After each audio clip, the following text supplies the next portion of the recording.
नमस्कार. गुढीपाडव्यानिमित्त आज आपण साखरेची माळ तयार करणार आहोत.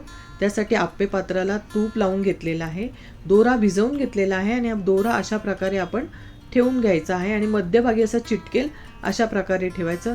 10 ते 15 मिनिटांमध्ये साखरेची माळ तयार होते. तुम्ही नक्की करून बघा. आणि त्याच्यानंतर आपण आता पाक करायला घ्यायचा. 1 वाटी साखर आणि थोडं बुडेल एवढं पाणी ठेवायचं. स्लो गॅसवर सतत मिश्रण हलवत राहायचं. साखर विरघळी, पाण्याला उकळी आल्यानंतर 1 चमचा दूध घातलं आणि ही सगळी साखरेची मळी बघा निघते ती काढून टाकून द्यायची. त्यामुळे आपली साखरेचा पाक हे गाठी खूप पांढऱ्या शुभ्र दिसतात. आणि असं पाण्यामध्ये थोडं टाकून हा गोळीबंद पाक तयार झालेला आहे. लगेच गॅस बंद करायची आणि पटापट हे मिश्रण आप्पे पात्रामध्ये घालायचं. तुम्हाला हवं असेल तर फूड कलर पण घालू शकता. मी सुरुवातीला प्लेन टाकले आणि नंतर कलर टाकला आणि त्याच्यावर मी डॉटसुद्धा दिलेले आहेत. अवघ्या 10 मिनिटांमध्ये लगेच थंड झाल्यानंतर हे बघा अशा गाठी तयार झालेल्या आहेत. कलरफुल छान. तुम्हाला आवडेल तशा तुम्ही नक्की करा. व्हिडिओ आवडल्यास तर लाईक करा. व्हिडिओ पाहिल्याबद्दल धन्यवाद.